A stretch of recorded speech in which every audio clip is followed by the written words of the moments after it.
RMC, La Haye, l'amour et vous, Brigitte La Haye. On attrape notre fil d'Ariane. Alors ça, c'est un petit peu l'arlésienne. De temps en temps, on nous rabat les oreilles sur l'infidélité qui serait en fait dans les gènes. Voilà, mais enfin, où il y a de la gêne, il n'y a pas de plaisir, c'est bien connu. Non, mais si certains d'entre vous sont infidèles et ont été pris la main dans le sac, ils vont vous sortir des excuses comme « Ah non, mais excuse-moi, mes chéris, mais j'y peux rien, c'est plus fort que moi, je peux pas m'en empêcher, c'est dans mes gènes. » Eh bien, figurez-vous que cette excuse peut apparemment s'avérer vraie scientifiquement. C'est pas moi qui vous le dis, ce sont des chercheurs australiens qui vous expliquent que somme toute, si vous êtes infidèle, c'est pas de votre faute, c'est plutôt celle de vos parents, car il existe, et ils l'ont trouvé, un gène, le gène de l'infidélité, qui porte un nom, Avpriya, voilà son nom.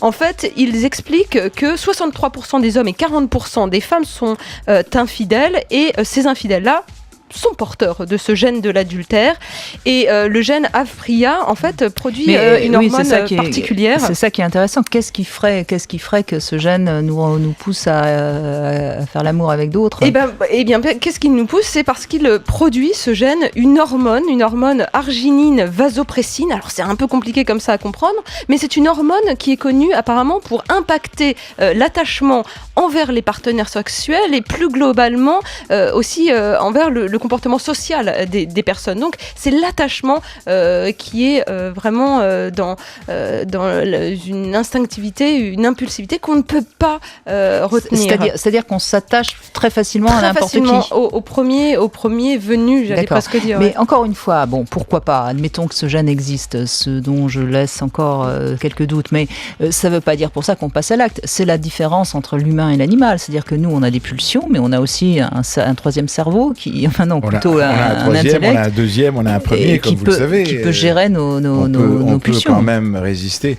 Non, puis alors l'histoire des gènes, vous savez, moi je crois que je n'y crois pas beaucoup, parce que si vous voulez, c'est une façon facile de se défausser de toute responsabilité. Et le grand désir de tous les humains, surtout quand ils font des bêtises et qu'ils trompent leur femme ou leur mari, c'est de se déculpabiliser. Et donc, par conséquent, c'est pas ma faute, c'est génétique, c'est papa, maman qui m'ont filé cette saloperie Vous pensez que les chercheurs sont tous infidèles, ceux qui ont fait cette étude-là, et donc forcément ont trouvé la solution? Je crains que les chercheurs... de temps en temps, trouvent vraiment ce qu'ils cherchent. En d'autres termes, si vous voulez, il y a une espèce de... Mais de toute façon, c'est très à la mode aujourd'hui de parler d'infidélité, donc forcément, on va inventer... Pourquoi pas? Il y a 20 ans, c'était le gène de l'homosexualité, on en est revenu, ça y est, on sait qu'il n'y a pas de gène de l'homosexualité, et aujourd'hui, comme l'infidélité fait partie un petit peu des mœurs, on est sans arrêt en train d'en parler, c'est normal qu'on nous trouve un gène de l'infidélité. Puis il y avait aussi, jadis, les gènes de la criminalité, les gènes du meurtre, les gènes de ça... je ne pense pas pour ma part qu'on puisse résumer, parce qu'à la limite, quelqu'un qui n'est pas fidèle et de manière tout à fait récurrente et au long des années, on ne peut pas quand même résumer toute son activité et toute sa vie à un gène qui le pousserait à faire des... Alors justement, vous êtes en train de dire un gène, c'est ce que disent les détracteurs. En fait, c'est bien plus complexe que soi. Notre patrimoine génétique, s'il existe, si ce gène effectivement a une influence sur notre infidélité, en fait, tous les gènes sont très dépendants les uns des autres et ça impacte très vraisemblablement bien d'autres, un nombre bien plus grand de gènes dans ce comportement. C'est toujours la même histoire. Bien sûr qu'on a des différences et qu'il y a des explications biologiques à ces différences. En même temps, on voit bien, par exemple, avec un taux de testostérone exactement le même, donc là on parle d'hormones, on parle pas de gènes, il y a un homme qui va être très très très sexuellement performant et dans des besoins sexuels énormes, et puis un autre qui finalement fera l'amour une fois par mois et s'en portera très bien.